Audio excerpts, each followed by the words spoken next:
اعوذ باللہ من الشیطان الرجیم بسم اللہ الرحمن الرحیم۔ سورہ بقرہ آیت نمبر 27۔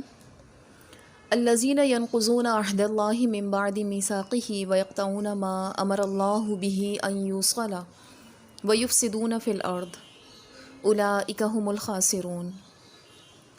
الذین اسماء موصولہ میں سے ہے وہ لوگ، تو اسماء موصولہ وہ ہے جو پچھلے کلام کو جاری رکھنے کے لیے آتا ہے، جو کلام کو جوڑتا ہے۔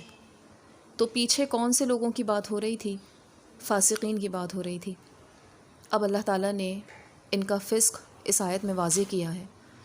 الذین ینقضون عہد اللہ، فاسقین وہ لوگ ہیں جو توڑتے ہیں اللہ کا عہد۔ ینقضون نقض سے ہے، جس کا معنی توڑنا، کاٹنا۔ من بعدی باوجود اس کے میثاقہ پختہ ہو جانے کے، یعنی پہلے تو اللہ سے انہوں نے وعدے پیمان کیے تھے، عہد کیا تھا، باوجود اس کے پختہ ہونے کے پھر اس عہد سے مکر گئے۔ وَيَقْطَعُونَ اور وہ کاٹتے ہیں، ما امر اللہ جو حکم دیا اللہ نے، بھی اس کو، ان یوصل کہ جوڑیں، جس کو اللہ تعالیٰ نے جوڑنے کا حکم دیا اس کو کاٹتے ہیں۔ مراد یہاں پر قطع تعلق ہے، رشتہ داری میں تعلقات کو خراب کرنے کے بہانے ڈھونڈنا، وجہ ڈھونڈنا۔ تیسرا عمل وَيُفْسِدُونَ فِي الْأَرْضِ، وہ زمین میں فساد کرتے ہیں۔ فساد کی نوعیتیں مختلف ہیں۔ اولئک یہی وہ لوگ ہیں، ہم الخاسرون نقصان اٹھانے والے ہیں۔ اس آیت میں اللہ تعالیٰ نے 3 ایسی نافرمانیوں کا ذکر کیا ہے جو انسان کو فاسق بنا دیتے ہیں۔ سب سے پہلے تو مخاطب اہل کتاب ہیں کہ رب العالمین نے انہیں آسمانی کتابوں میں عہد لیا تھا کہ آخری زمانے میں ایک نبی آئے گا جو نبی آخر الزماں ہوگا، خاتم النبیین ہوگا، اور وہ تمہاری ہی شریعت کی وضاحت کرنے والا ہوگا، اور تمہارے لیے کامیابی اسی میں ہے کہ تم اس پر ایمان لاؤ۔ تو اس وقت تو انہوں نے اقرار کیا تھا، لیکن نبی کریم صلی اللہ علیہ وآلہ وسلم کے آ جانے کے بعد اپنے وعدے سے مکر گئے اور کہنے لگے کہ ہم اس میں کوئی نشانی نہیں پاتے۔ تو یہ وہ نقض عہد ہے جس کو اللہ تعالیٰ نے یاد دلایا اور بتایا کہ پہلی نافرمانی ان کی سب سے بڑی یہ ہے کہ یہ اپنے وعدے سے مکر گئے، نبی پر ایمان لانے سے رک گئے۔ اس کے علاوہ عہد سے مراد یہاں پر وہ وصیت بھی ہے جو اللہ تعالیٰ نے اپنے بندوں کو کی، صرف ایک اللہ کی عبادت کرو، انبیاء پر ایمان لاؤ، جو کتابوں میں ہے اس کے مطابق اپنی زندگی گزارو، دین کے تمام احکام پر عمل کرنے کا حکم دیا۔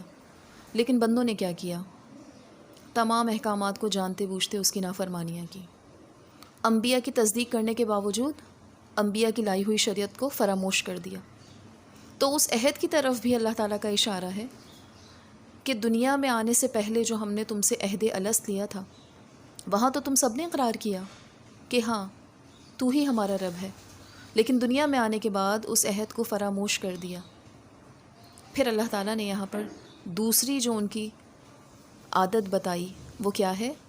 وَيَقْطَعُونَ مَا أَمَرَ اللَّهُ بِهِ أَن يُوصَلَ، جن رشتوں کو، جن تعلقات کو اللہ نے جوڑنے کا حکم دیا ہے اس کو توڑتے ہیں، قطع تعلق کرتے ہیں، قطع رحمی کرتے ہیں، رشتہ داریاں توڑتے ہیں۔ خواتین کے ساتھ کیا سلوک ہے، بیواؤں کے ساتھ کیا سلوک تھا، بچی کو زندہ درگور کر دیا جاتا تھا۔ اس کے علاوہ ظلم و ستم کی داستان رقم ہیں جو اسلام لانے سے پہلے، اسلام کے آنے سے پہلے تھی، اور جب اسلام آیا تو اس نے تمام ان ظلم کے دروازوں کو بند کر دیا جس کے وہ عادی ہو چکے تھے۔ نیز ایک دوسرے کے مراتب میں کمی، ان کے حقوق چھین لینا، ظلم روا رکھنا، خاندان والوں کو، رشتہ داروں کو ترکے سے محروم رکھنا، قابل قدر نہ سمجھنا۔ اور فساد فی الارض کیا ہے؟ زمین میں فساد کرنا، خرابی کرنا۔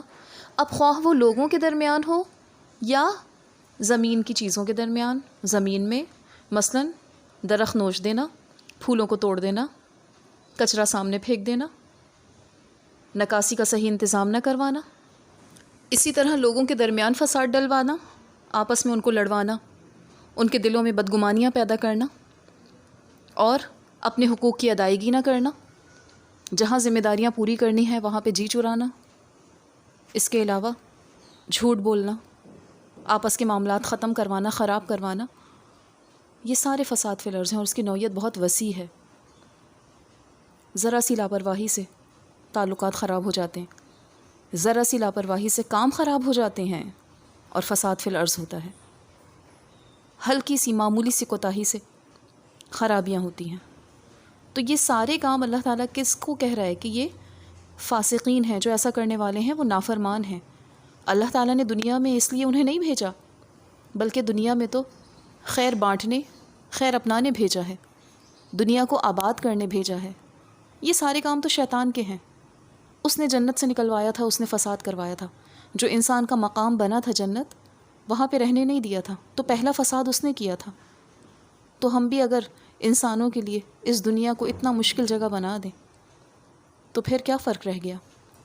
جبکہ اللہ تعالیٰ نے تو انسان کو دنیا میں اپنا خلیفہ، اپنا نائب بنا کر بھیجا ہے کہ وہ امن کرے، امن قائم کرے۔ جب فرشتوں نے کہا تھا کہ انسان تو خون ریزی کرے گا، تو اللہ تعالیٰ نے کیا فرمایا تھا؟ جو میں جانتا ہوں وہ تم نہیں جانتے، یقیناً شعور والے ایسا نہیں کریں گے۔ تو اللہ تعالیٰ نے یہاں پر بھی فاسقوں کی مثال دی، اور اس کے برخلاف شعور والے کیسے ہوتے ہیں؟ مومنوں کے اوصاف کیا ہیں؟ جیسے سورہ رعد میں فرمایا، کیا پس وہ شخص جو جانتا ہے کہ جو کچھ تیرے رب کی طرف سے تجھ پر اترا وہ حق ہے، کیا اس شخص جیسا ہو سکتا ہے جو اندھا ہو؟